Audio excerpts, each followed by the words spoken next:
J'ai découvert brusquement que ça ne m'intéressait plus. J'ai tout abandonné. Pognon, pognon, pognon, pognon, pognon. Je n'entends parler que de ça tous les jours. Ce qu'il faudrait, c'est un bon boulot, bien abrutissant. L'avenir, toujours si clair pour moi, était devenu comme une autoroute sombre la nuit. Et toi, t'es heureux? Bonjour à tous et bienvenue sur Déclic, le podcast qui s'intéresse aux personnes qui ont démarré une nouvelle vie. Qu'ils aient eu un déclic ou qu'ils aient pris une claque, nos invités vous racontent comment ils ont su se réinventer.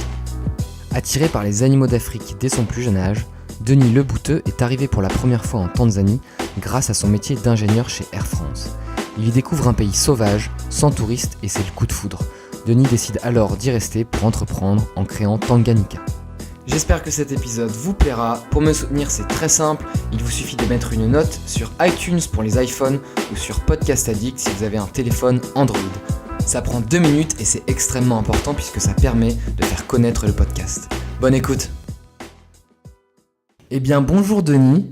Merci beaucoup de m'accueillir aujourd'hui dans vos bureaux. Merci à vous Théo, c'est très gentil de vous déplacer, c'est surtout ça. Alors, on me pose souvent la question de comment je trouve mes invités.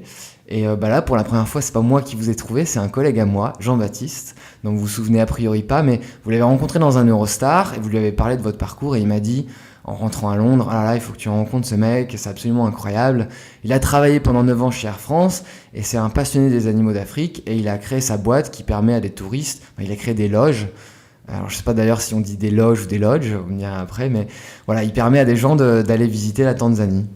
Voilà, alors ça c'est vrai, on va dire dans les grandes lignes c'est ça. Pas tout à fait 9 ans, parce que je sais pas pourquoi, à un moment je m'étais fixé 7 ans Air France, un septennat, et même j'ai voulu quitter Air France pour mes 33 ans, et je sais que j'avais fixé une date, c'était 33 ans et 364 jours. On quitte pas Air France si facilement. Donc, pourquoi vous vous étiez fixé une date? C'est parce que vous en pouviez plus? Non, pas du tout. Au contraire, j'ai eu la chance de partir d'Air France en étant vraiment le cœur gros. Je suis vraiment parti d'Air France, je m'y sentais très bien. C'était une société qui me plaisait énormément. J'ai fait beaucoup de choses différentes à Air France pendant ces 7 ans. Mais j'avais compris que soit je restais, et ce serait jusqu'à la retraite. Et là, j'imaginais des choses moins marrantes pour la suite. Soit, si j'avais quelque chose à faire d'autre, c'était maintenant. Voilà. Et je m'étais fixé une date, un peu comme ça, j'aime bien m'en fixer. Et je m'étais fixé, voilà, à 33 ans, alors il y a un peu l'histoire de l'âge du Christ, avec 33 ans, mais il fallait que je parte, voilà, à ce moment-là. Et je suis parti à 33 ans et 364 jours. Donc, j'ai vraiment fait les choses, voilà, je ne me suis pas menti à moi-même, j'ai juste tiré la corde au plus long. Comment ça se fait que c'est si binaire qu'à ce moment-là, vous disiez c'est soit je pars maintenant, soit si j'y reste c'est pour toute ma carrière? Pourquoi il n'y a pas d'entre-deux? Non, c'est pas ça. Je sentais que si je faisais pas le pas maintenant, ce serait difficile. Ce serait de plus en plus difficile. La prison est dorée chez Air France, il ne faut pas se le cacher. C'est une boîte fabuleuse avec les billets gratuits, etc. C'est assez prestigieux. On ne travaille pas dans le ramassage d'ordures, même si j'ai beaucoup de respect pour ça, j'en fais maintenant. Mais voilà, il y avait un prestige, à une chance à travailler à Air France. Et à l'époque, on ne quittait pas Air France. Et quand ils ont à la même époque où je suis parti, il y avait déjà des notions de plans sociaux parce qu'ils voulaient un peu dégraisser la société. Et on offrait pas mal d'argent à ceux qui voulaient partir parce que c'était pas simple. Moi, je suis parti sans demander un sou, donc je fais un peu partie des exceptions. Voilà. Mais non, c'était dur, c'était un choix volontaire et je suis parti quand je me plaisais énormément à Air France. Donc c'était principalement avec des avantages qu'ils arrivaient à garder leur... Alors j'ai eu la chance en 7 ans de faire 5 postes différents. Il n'y a pas beaucoup de sociétés qui offrent ça, et très différents. Et j'ai travaillé en Guadeloupe, à Lyon, en Tanzanie, à Paris, à Orly. Donc ça fait, voilà, il y avait des déplacements, des déménagements, des changements de cieux, des tâches qui n'avaient rien à voir avec les précédentes. C'est une chance incroyable. Il y a énormément de métiers à Air France. C'est pas, je sais pas, je pense que c'est plus limité quand on travaille ailleurs. Là, c'est très large. Donc c'était vraiment, j'ai passé 7 années merveilleuses. Voilà, je les ai encore, tant mieux, ça laisse un excellent souvenir. Et qu'est-ce que vous y avez fait là-bas du coup? J'ai occupé, j'ai eu 5 postes différents en 7 ans, parce que je suis rentré en tant que jeune cadre à l'époque. Alors ça c'est moins glorieux, mais moi je suis ingénieur des ponts et chaussées et le directeur général était ponts et chaussées, le président de la société d'Air France était ponts et chaussées. Donc il y avait un appel d'air Et les ponts et chaussées étaient mieux vus que d'autres. Donc on a été quelques-uns comme ça à être pris, je ne dis pas en sortie d'école parce que j'avais déjà une petite expérience avant, mais être pris, ils appelaient ça jeune cadre. Donc c'est un processus où ils voulaient volontairement que les jeunes cadres embauchés fassent des séjours très courts pour tourner très vite. Voilà. Et pour vous rendre très polyvalent, très rapidement. Voilà, et puis découvrir les différentes facettes, certes, pas toutes, hein, mais une partie des différentes facettes de la compagnie. Voilà.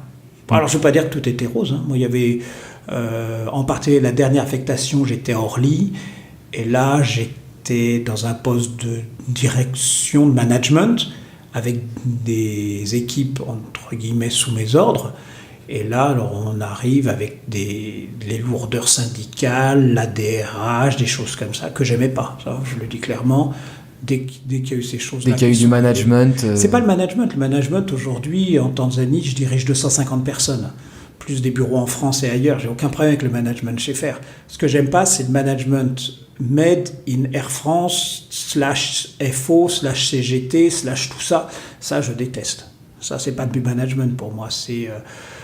du dialogue de... Je sais pas, bref, ça m'a pas plu en tout cas, voilà. Ça c'était quelque chose où je me sentais pas du tout, où effectivement il fallait pas dire ce qu'on pense, où tout était codifié, où tout...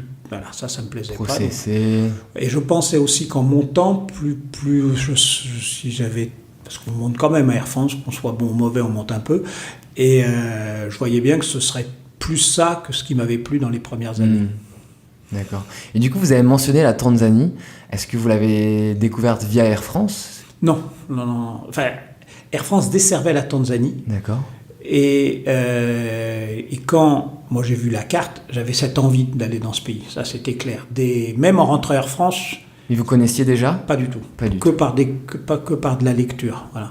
Et on ne pouvait pas parler d'Internet à l'époque. Hein. Et donc là... J'avais cette envie et j'ai vu qu'Air France la desservait. Il s'avère que la chance a voulu que ce poste en Tanzanie, il n'y en avait qu'un, il était mal vu. C'était, je vais dire, une affectation disciplinaire et réservait ça aux mauvais éléments. D'accord. Parce que franchement, pour eux, la Tanzanie, c'était vraiment pas un endroit sympa. Alors que moi, je voulais y aller. Donc j'ai été le seul volontaire à un moment donné pour aller en Tanzanie sur un poste qui était plutôt mal vu, on envoyait plutôt les mauvais éléments là-bas. Et donc j'ai énormément apprécié cette affectation, moi. Alors, je suis arrivé à une Tanzanie qui changeait aussi, hein. C'est-à-dire que mon prédécesseur avait eu un régime beaucoup plus dur politiquement que celui que j'ai connu en arrivant. Pour donner une idée, mon prédécesseur, qui est resté 2 ans montre en main en Tanzanie, il n'est jamais sorti de Dar es Salaam. Moi, je ne prenais pas mes vacances en France, je restais en Tanzanie, j'allais visiter, je montais en haut du Kili, j'allais à Zanzibar, j'allais dans les parcs, toutes mes vacances, je les prenais sur place. Et donc, c'est là que vous vous êtes vraiment mis à apprécier l'Afrique ? Bien sûr, une fois que j'ai découvert ce pays, déjà j'étais hyper fan, c'était le coup de foudre, hein, c'est clair, hein, c'était un pays magique, là on est en train de parler des années 87-88, hein. Pas un touriste, pays sauvage, voilà. Et en même temps, on avait des réunions commerciales dans le cadre d'Air France au Kenya, qui était la plaque, on va dire la direction régionale. Et donc j'allais au Kenya. Bon, Air France faisait bien les choses, ça se passait un peu dans un parc national et je voyais les parcs nationaux du Kenya qui faisaient l'admiration du monde entier. Et en même temps, le week-end suivant, j'étais dans les parcs tanzaniens et je disais non, là, il n'y a pas photo. Là. Et donc j'ai tout de suite compris que la Tanzanie avait devant elle un potentiel de développement gigantesque. C'était l'époque d'Out of Africa, du fameux film. Donc il y avait une attirance pour le safari et en même temps la Tanzanie, la belle au bois dormant qui était là. Un exemple vraiment marquant, un week-end avant, j'étais dans le parc de Mikumi, qui doit être au niveau classement le 10e parc de Tanzanie. Hein. Et j'ai été bloqué pendant un moment, 1 heure peut-être, par un troupeau de plusieurs milliers de buffles. Moi, je regardais ma montre, c'était bon, on se dit, il va falloir quand même, la nuit va tomber.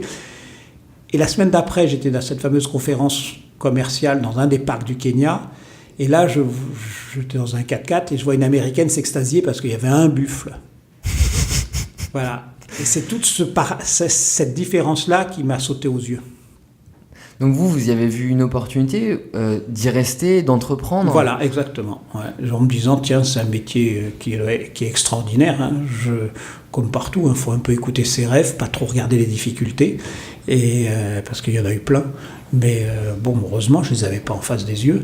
Et puis après, donc, j'ai démissionné d'Air France et je suis resté en Tanzanie. Et qu'est-ce qui a fait que vous avez passé le cap, dans le sens où vous auriez pu rester en Tanzanie chez Air France, mais là vous vous êtes dit, ça y est, je crée ma boîte. Air France ne l'entend pas comme ça. Moi, j'avais une affectation de 2 ans. Pour eux, c'était la durée maximum. Voilà. En fait, vous étiez censé rentrer. J'étais censé rentrer. En plus, j'avais un grade au sein d'Air France qui m'appelait plus à être dans des bureaux, des choses comme ça, que d'être sur le terrain. D'accord. Et du coup, comment ça se passe quand vous prenez la décision de créer votre entreprise? Alors, j'ai déjà eu la chance de rencontrer, parmi mes clients d'Air France, j'avais un ami qui est devenu un ami et maintenant, on a cofondé la société ensemble, Gérard Pazanisi, qui était une grande figure de la chasse en Tanzanie. Voilà. Et donc je l'ai eu comme client, business class, première classe, il y avait des clients fortunés qui venaient chasser en Tanzanie, donc tout ça, ça me permettait en Tanzanie de vendre des vols Concorde. Ça paraît un peu bizarre, mais enfin, voilà, avec des clients américains. Et donc, on a sympathisé, on a parlé de la Tanzanie. Lui aussi, c'est un passionné de Tanzanie comme moi, on avait au moins ça en commun. Il avait réussi une très belle affaire de chasse en Tanzanie, qui a été longtemps la première pratiquement mondiale, même si aujourd'hui la chasse a quasiment disparu de Tanzanie. Pourquoi ça a disparu ? C'est plus réglementé ? Non, c'est peut-être plus réglementé qu'avant, mais surtout aujourd'hui, je prends le président d'AXA, je fais simple, il ne peut pas aller chasser, même s'il a envie. S'il y a une photo de lui qui circule avec un éléphant mort, à mon avis, il perd son poste. D'accord, oui. C'est aussi simple que ça. Aujourd'hui, la chasse est mal vue, elle est mal vue. C'est parce que c'est médiatisé et très mal vu. Et puis il y a les réseaux sociaux maintenant qui font peser une menace. Aujourd'hui, un dentiste a tué un lion au Zimbabwe, je ne dis pas de bêtises, peut-être au Botswana. Le gars, il est obligé de déménager, changer d'état. Donc, on arrive à un niveau où les gens, c'est difficile. C'est vrai aussi que les réseaux sociaux suivent la mentalité générale. Aujourd'hui, si je fais une interview, il y a 90% des Français qui vont être contre la chasse. C'est comme ça.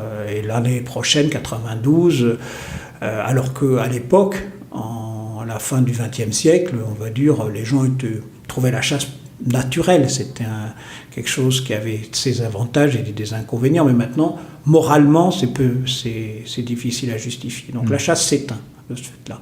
Oui, puis il y a un gros paradoxe en plus avec la chasse comme ça, naturelle, et les animaux qu'on abat dans les abattoirs. Pour moi, mais ça, j'en parle même pas. Moi, j'ai toujours dit... Je ne suis pas chasseur moi-même, donc j'en parle tranquillement. J'ai toujours été pour la chasse en Tanzanie. Je dirais de façon rationnelle, pas émotionnelle. J'étais toujours... Les sociétés de chasse préservent des larges territoires. Et moi, j'ai toujours cette intuition, c'est qu'un parc national, on met les animaux en danger. On les laisse approcher, ils ont de moins en moins peur des gens. Aujourd'hui, dans le Ngorongoro, vous avez des lions qui viennent se coucher à l'ombre des voitures. Ils n'ont pas peur de nous, ils n'ont plus peur des voitures. Donc pour eux, l'homme n'est pas dangereux. C'est pas sain pour eux. Alors que dans les zones de chasse, ils sont pas fous, les animaux, ils savent très bien qu'un bruit de Land Rover, c'est signe de danger. Et si un jour, je le souhaite pas, mais tout est possible, il y a une guerre civile en Tanzanie, par exemple, ils iront se nourrir dans les parcs. Un parc national sera vidé de sa faune en 3 mois. Une zone de chasse, elle garde sa faune pour 3 ans. C'est pas pareil. Avec une Kalachnikov, ils descendront tous les animaux des parcs parce qu'ils ne se méfient pas. Avec une Kalachnikov, ils ne toucheront pas un seul animal d'une zone de chasse parce qu'ils savent prendre leur distance. Donc pour moi, ça restait un vaccin indispensable à la préservation de la faune à long terme. Voilà, donc si ça disparaît, ce sera plus dangereux. Puis il faut savoir que si ça disparaît, c'est pas le safari photo qui remplacera qui occupera toutes les zones de chasse. Il en occupera peut-être 10-15%. Les 85 autres, elles seront en zone de pâturage ou de je sais pas quoi, ça sera fini. On aura perdu des zones de faune naturelle. Ça reste important de créer cette habitude avec les animaux et la présence d'humains pour les safaris? Ça reste quand même quelque chose de très important. Moi, je dis, c'est tant mieux pour les touristes qu'il y a des animaux qui sont habitués à l'humain, sinon on ne les verrait pas. Ils prendraient leur distance. Ils nous entendent bien avant qu'on les voit, ou ils nous ont vus bien avant qu'on les voit. Donc, et s'ils n'avaient pas envie de nous voir, on ne les verrait jamais. Si on les voit, c'est qu'ils acceptent qu'on les voit. Mais ce n'est pas forcément un service à leur rendre. Parce que je dis, si demain c'est des bandes armées qui rentrent là-dedans, ils ne se méfieront pas, ils se feront descendre. Et si on pense d'un point de vue business, le tourisme repose quand même beaucoup là-dessus, non, en Tanzanie? Alors, au niveau économique, la Tanzanie, ces dernières années, le tourisme, c'était 25% de ses rentrées en devises. Et je pense quelque chose comme 15% de son PIB. Donc c'est un gros apport, c'est quelque chose de très important. Très honnêtement, il y a matière à faire beaucoup mieux. Après, c'est leur décision à eux. C'est-à-dire que les parcs de Tanzanie sont immenses, il y a un potentiel gigantesque, ils peuvent encore les retracer et les élargir, il n'y a pas encore tellement de population autour, c'est ce que je ferai aujourd'hui, ils peuvent vraiment faire, je dis, en ayant moins d'impression d'avoir des touristes autour de soi, on peut multiplier par 5 le nombre de touristes aujourd'hui, en ayant moins d'impression de 4x4 autour de soi. Aujourd'hui, pour finir, si je regarde le Serengeti, qui fait 14 000 km², c'est immense, c'est 3 départements français. Là-dedans, les touristes, grosso modo, à cause du réseau routier, restent sur 2%, 3% de ces 14 000 km². Alors, je vais dire, 80% des touristes restent sur 2-3% et 20% s'éparpillent dans 10-15%. Et après, le reste, les 80% du parc, on ne sait pas où c'est, on n'y va pas, il n'y a pas de route, on ne peut pas y aller. Donc il y a du potentiel. Il y a vraiment du potentiel pour faire mieux, pour développer ça et pour que ce soit vraiment une richesse pour le pays. Surtout que c'est un tourisme bien taxé, ça en est bien là, c'est pour le savoir. Aujourd'hui, un touriste qui vient en Tanzanie, en tout cas chez moi, 50% de ce qu'il paye, ça va à l'État tanzanien. C'est énorme, il n'y a pas un pays comme ça au monde. J'imagine l'Américain qui s'il venait en France, si 50% de son package allait à l'État, on serait un État richissime, parce qu'avec 60 millions de touristes, ce serait gigantesque. Donc la Tanzanie a un système extrêmement taxé. Je m'en plains pas. Je m'en plains un peu, et puis je trouve ça quand même pas mal. C'est une bonne chose. Voilà. Si on en revient du coup sur les débuts de cette aventure entrepreneuriale, comment ça s'est passé? J'imagine qu'être dans un pays qu'on... Oui, alors justement, j'avais Gérard Pazanisi qui lui avait toutes ses années de chasse derrière, qui avait ses connaissances, ses réseaux, etc. Donc au début, grâce à lui, ça a été beaucoup plus facile de démarrer une structure.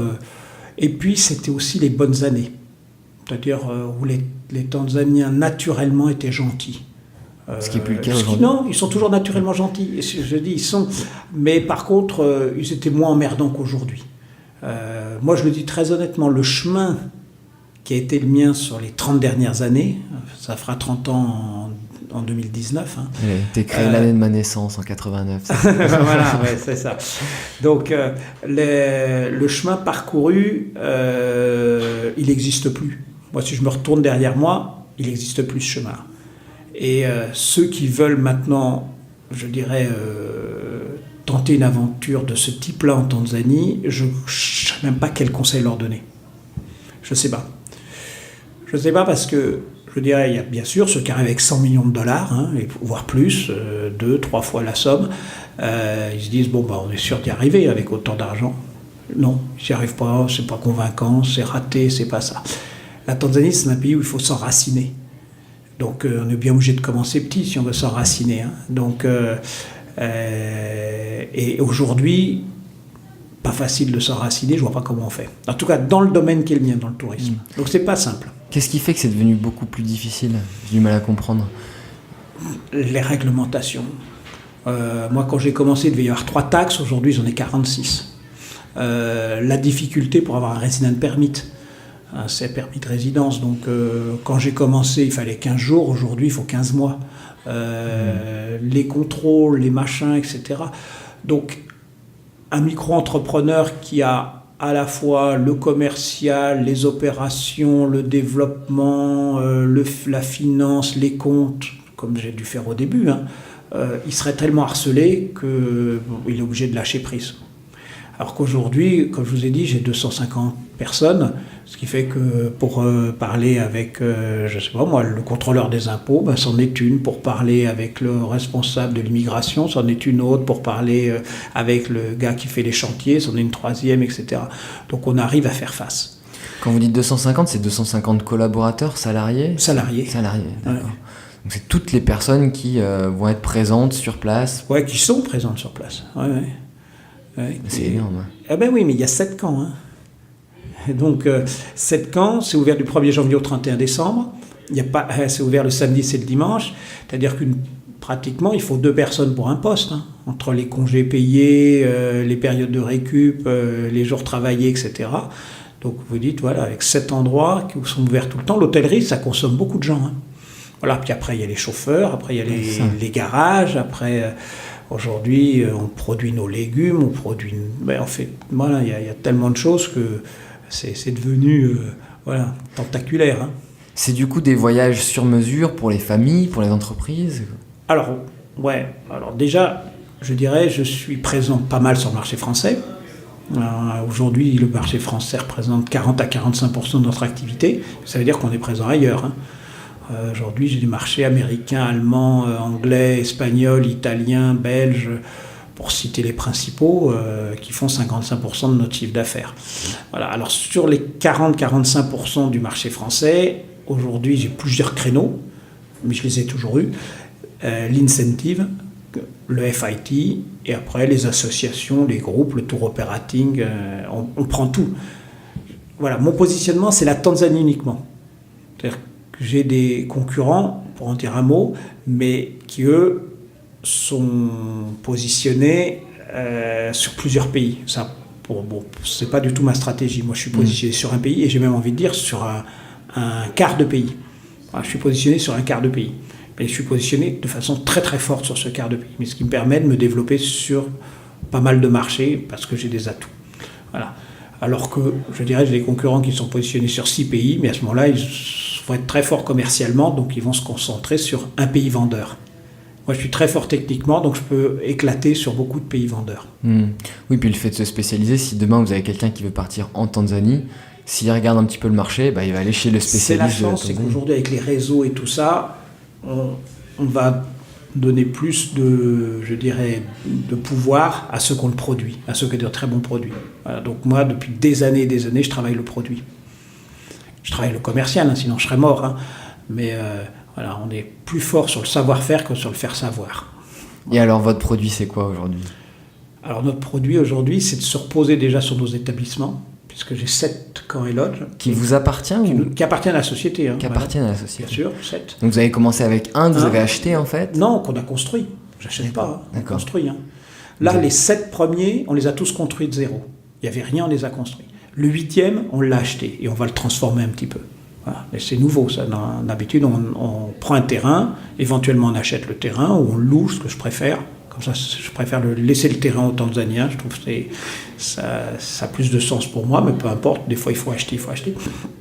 Et puis, on développe nos structures là-dessus en fonction de ce qu'on a envie d'offrir comme produit. Donc, c'est-à-dire, vous avez plusieurs gammes, par exemple ? Non, on essaye de rester cohérent. On a une gamme, mais après, on va la traiter un petit peu si c'est une famille, s'il y a des jeunes enfants, si au contraire il y a des sportifs. Après, on est capable aussi d'orienter si c'est des gens qui sont fanatiques de wildlife, si c'est des gens qui sont un peu plus ouverts à d'autres expériences. On peut faire des safaris où les animaux ne représentent que 60% du séjour, et puis à côté de ça, on va aller chasser avec une tribu, on va aller marcher, faire un trek, on va aller... il y a beaucoup d'ingrédients, et on ne fait pas toujours la même recette, pourtant on a les mêmes ingrédients au départ. D'accord, donc vous recevez un brief, et puis après vous proposez ça aux personnes. Ouais. On reçoit des briefs et on répond. Alors c'est pas moi, hein. Ici il y a des gens, hein, puisqu'il y en a 3 en Allemagne, 3 en Italie, 10-12 en France. 10-12 en France? Ah ouais, donc, on a 2 bureaux. D'accord. Ouais, on en a un à Nice et un à Antony, donc ça fait... Ouais. Ah non, ça répond en permanence, hein. C'est tout le temps. Brief de groupe, brief d'individuel, voilà, des programmations pour des tours opérateurs. Voilà. Et là, on n'a pas précisé, mais vous revenez tout juste de Tanzanie. Ouais, j'étais dans l'avion cette nuit. Voilà, c'est ça. Non, mais maintenant, je suis habitué, donc j'arrive dans l'avion, je dors, je ne dîne pas dans l'avion, je ne prends pas de petit déjeuner dans l'avion, j'optimise le maximum de ce que je peux pour dormir. J'arrive à l'aéroport de Charles de Gaulle, petit cérémonial, je prends mon petit déjeuner à l'aéroport, et après, je prends le RER, et j'arrive à la station, je suis sur le RER B, donc c'est direct. Et qu'est-ce que vous faites quand vous allez en Tanzanie, du coup? Bon, là, c'est toujours différent. Toujours différent. Alors bien sûr, comme on est toujours en train de construire, parce que depuis que j'ai commencé, on construit. Donc il y a toujours un chantier quelque part. Là, j'ai envie de dire, quand j'y étais, cette semaine, il y avait 10 chantiers. 10 chantiers à différents endroits. Je ne peux même pas tous les voir. Il y en a, on m'envoie des photos, on a des groupes WhatsApp, je suis ça, je ne peux même plus donner mon avis. Hein. Mais voilà, là, il y avait un enjeu énorme. Cette fois-ci, c'était le lancement des voitures électriques. Je voulais... c'est un pari. Hein. Bon, c'est pas un pari subrentable. On va peut-être... Je mets là-dessus peut-être 60 000 euros. Mais je voulais... Pour moi, c'est important. C'est que si on prend l'histoire à l'envers, on a commencé par le solaire, indispensable pour arrêter de tourner avec des générateurs. Le solaire s'est développé de façon spectaculaire. On a des panneaux de plus en plus performants, de moins en moins chers, plus performants, moins chers. C'est une course en avant extraordinaire. Et aujourd'hui, on produit sur tous nos établissements beaucoup d'électricité. Et je me suis dit, qu'est-ce qu'on va faire de cette électricité? On va pas, elle est perdue, elle est produite, elle est perdue maintenant avec tous ces panneaux. Alors, on arrive à rebasculer des choses, à faire des choses à l'électricité qu'on ne faisait pas avant. Mais au bout du compte, j'en ai encore autant et je continue. Et donc l'idée est venue de se dire, bon, il y a des missions qu'on peut confier à des voitures électriques. On a à peu près une centaine de voitures, véhicules, hein, en comptant les tracteurs, les camions et tout. Sur ces voitures, il y en a qui font des missions d'un certain type, et c'est toujours les mêmes missions. Et ces missions-là, on va essayer de les passer en électrique. Donc les 2 premières voitures qu'on passe sur une mission bien précise en électrique, c'est ce mois-ci. Et la première voiture, finie, transformée, est partie par la route, essai de terrain, pour regagner son point où elle aura ses missions à faire en électricité. C'est quoi comme genre de mission? Parce que j'imagine... Alors, c'est des choses très simples. Mais à partir du moment où j'ai commencé à réfléchir à la voiture électrique, pour nous, hein, c'est pas d'acheter la Tesla d'Elon Musk. Hein, nous, hein. Donc ça, c'est pas la peine. Même la Zoé de Renault, hein, on oublie. Elle arrive en Tanzanie, elle dure 4 jours, et après, qu'est-ce qu'on fait? Elle est en panne, hein, c'est fini, personne ne sait la réparer. Donc déjà, c'était de réfléchir, qu'est-ce que c'est qu'une voiture électrique pour nous? Ça n'a rien à voir avec ce qu'on voit en Europe. Donc l'idée, c'est d'acheter des voitures anciennes, qui ont 20-25 ans, qui roulent encore, parce que les Tanzaniens savent bricoler avec des bouts de ficelle, elles roulent. Racheter ces voitures-là, enlever toute la motorisation, enlever les réservoirs d'essence, le pot d'échappement, un certain nombre de choses, et de mettre à la place un moteur électrique et des batteries. Voilà, ça paraît simple comme ça.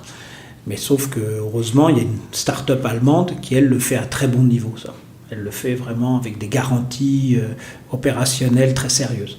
Donc j'ai fait appel à cette start-up, elle était partante sur le projet, et c'est avec eux qu'on a lancé ces 2 premières voitures, avec l'objectif d'en convertir sur une flotte de 100 voitures, peut-être qu'à terme j'en ai 40 qui peuvent être, parce que elles ont, je dirais, le profil pour passer en électrique. Et quand je parle de mission, c'est que dès qu'on commence à réfléchir aux voitures électriques de ce modèle-là, hein, on est obligé de réfléchir à quoi sert une voiture. Pourquoi j'ai besoin d'une voiture? Et pas, tiens, il me faut une voiture... non, c'est des autonomies, c'est des temps de recharge, c'est des moments de recharge, etc. Donc, et en plus, moi, je veux utiliser le solaire. puisque j'ai du solaire à revendre. Donc le solaire, je l'ai en milieu de journée. Donc tout ça, ça complique un peu l'émission. Mais voilà, par exemple, j'ai des missions classiques, j'ai des pick-up qui partent de mes bases et qui amènent les légumes, les draps, la viande, le beurre, le lait, tout ce qu'on veut, au camp. Voilà.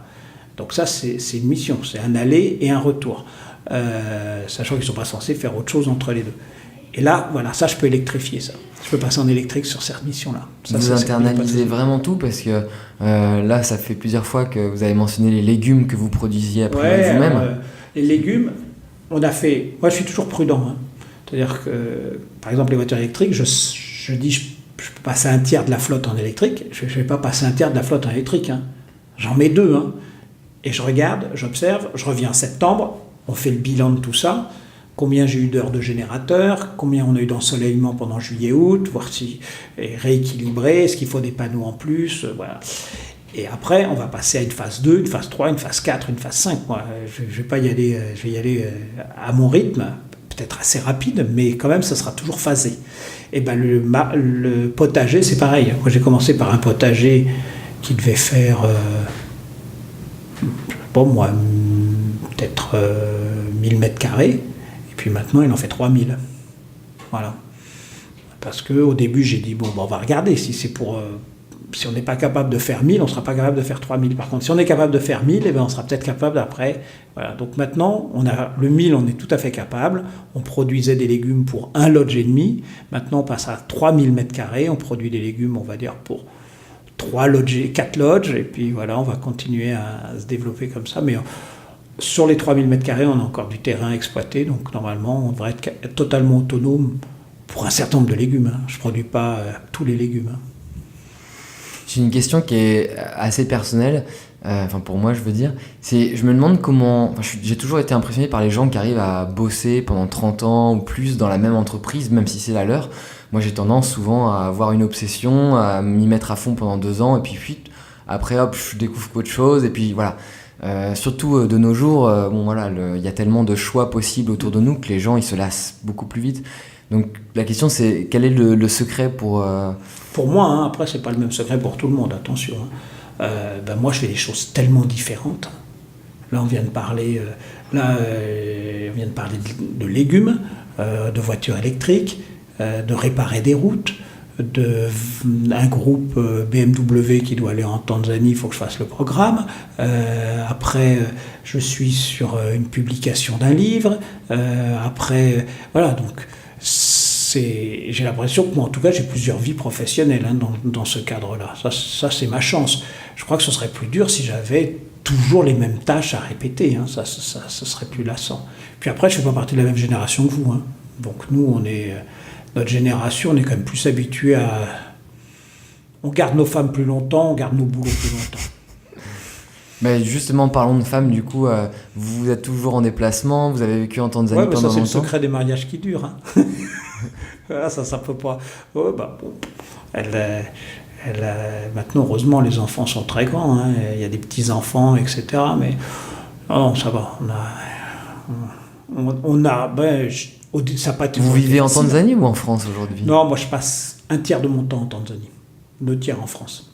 Donc finalement vous êtes revenu en France parce que pendant longtemps... depuis longtemps, dès le début, hein, je dirais, dès les premiers mois, j'ai tout de suite compris que le nerf de la guerre c'est le commercial. Ça ne sert à rien d'avoir des produits si on ne les vend pas. Donc je pense que si je regarde les 30 ans passés, on y est presque, les 15 premières années, on a été meilleur commercialement que techniquement. Et depuis, la bascule s'est faite progressivement. Aujourd'hui, on est bien meilleur techniquement que commercialement. Parce qu'on est très fort techniquement. C'est affreux à dire. Vous n'avez même plus besoin de vendre, le produit se vend tout seul en fait. Non, ça c'est une erreur qu'il ne faudrait pas qu'on fasse. D'accord. On a cette tendance. On se dit, c'est pas possible. Le mec qui connaît un peu, il vient chez nous, il est quand même pas idiot. Non.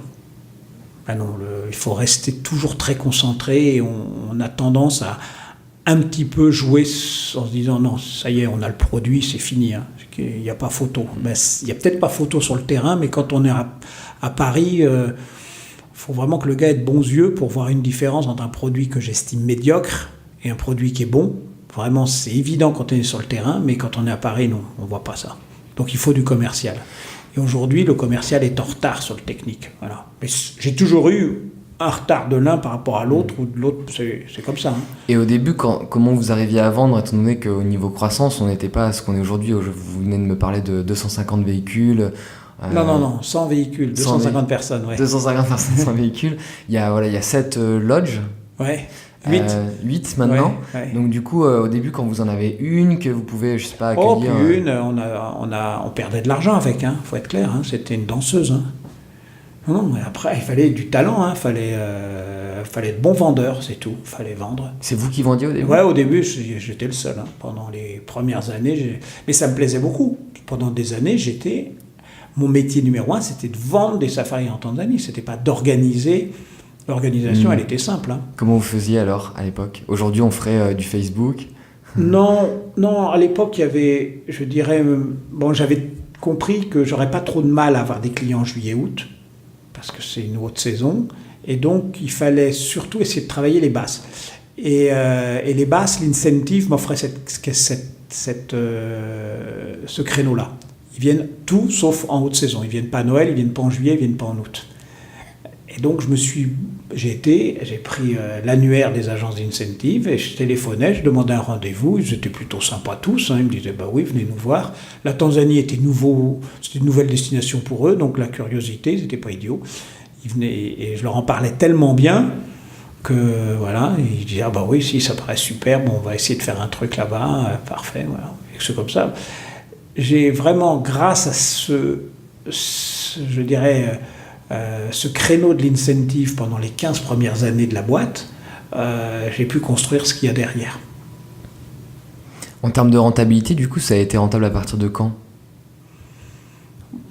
Moi, j'ai jamais perdu d'argent. Alors donc c'est rentable, peut-être pas les premiers 6 mois, hein, mais quand j'ai commencé, je m'étais donné un salaire de 1000 francs. Ça fait 150 € d'aujourd'hui. Donc comment on peut perdre de l'argent avec ça? On peut pas. Voilà, à l'époque, j'avais encore les billets plus ou moins gratuits chez Air France, donc voilà. J'ai toujours commencé voilà, j'ai pas dépensé l'argent que j'avais pas. Puis vous aviez un associé aussi. Oui, mais qui a fait forcément une avance de trésorerie à un moment donné, parce que la trésorerie, on s'aperçoit qu'il faut alimenter le réseau. Hein. Il y a quand même... Voilà, il faut du sang dans l'organisme, donc il y avait forcément un apport de trésorerie, mais ça n'a jamais non plus été des sommes énormes. Hein. Ce que je dis, moi je me suis enraciné en Tanzanie, donc j'ai démarré, j'étais tout petit. Hein. Donc, tout petit, les frais généraux, c'est pas lourd. Hein. Quand j'ai commencé, on était 3. 2 en Tanzanie, moi en France. Voilà. Puis après 4, 5, 6, voilà. Aujourd'hui, hors Tanzanie, je vous dis, on doit être une bonne vingtaine. Et en Tanzanie, 240, voilà, 230, 240. Principalement des Tanzaniens? Ah, bah oui, ça, oui. Non, je fais... Vous aussi, recrutez ça, c'est un parfois, truc que j'ai mis en place rapidement, c'est de faire confiance aux Tanzaniens. C'était mon choix, hein, et puis en même temps, économiquement, un salaire de Tanzanien, c'est pas un salaire d'expatrié. Mais l'expatrié, c'est le rendement immédiat, rapide, et voilà. Le Tanzanien, c'est de l'investissement. Pas pareil, on a 2 approches. Donc, fallait investir. Moi, j'ai investi dans l'humain depuis 30 ans, et maintenant, pratiquement, la société, elle est dirigée pour tout ce qui est opérationnel par les Tanzaniens, du début jusqu'à la fin. Les chefs de camp sont tanzaniens, le directeur des opérations est tanzanien, le directeur du transport est tanzanien, directrice du booking tanzanienne, tous les postes clés opérationnels sont tanzaniens. Chefs de zone sont tanzaniens ou tanzaniennes, voilà, chef de camp tanzanienne, ça dépend. Les filles prennent leur place en Tanzanie aussi, pareil, depuis 10 ans maintenant, elles occupent des postes de plus en plus hauts. Et d'un point de vue écologique, j'ai l'impression, là on a parlé donc d'électrique, de solaire, j'ai l'impression que c'est quelque chose d'important pour vous. Ouais, alors bon, pareil, par intérêt aussi, intellectuel, hein. Moi c'est un sujet qui m'intéresse, donc sur lesquels je lis des articles, sur lesquels je me documente, j'ouvre les yeux et les oreilles. Le livre que vous écrivez parle de ça ? Non, le livre qui va sortir, là, Oui. c'est pas moi qui l'écris. Mais D'accord. on est dedans, c'est tout. Non, j'ai jamais écrit un livre, moi. J'en ai publié beaucoup, mais j'en ai jamais écrit. Voilà. Mais non. L'écologie, alors, moi, c'est quelque chose. L'écologie, c'est tellement abordé, tellement galvaudé que il y a beaucoup. Ça a plus tendance à m'énerver qu'autre chose. Voilà. Moi, j'essaie de trouver les mots, mais quand Madame Écologie se marie avec Monsieur Bon Sens, génial. Et à ce moment-là, je l'appelle Madame Bon Sens, parce que je suis cette génération-là. Mais si, par contre, Madame Écologie se bouffe le nez avec Monsieur Bon Sens, à ce moment-là, je la trouve insupportable. Voilà. Mais à ce moment-là, je ne vois pas pourquoi on parle d'écologie, c'est du bon sens. L'écologie, pour moi, voilà, Madame Bon Sens, merveilleuse. Voilà, c'est ça. Pourquoi je fais des voitures électriques, c'est du bon sens. Hein.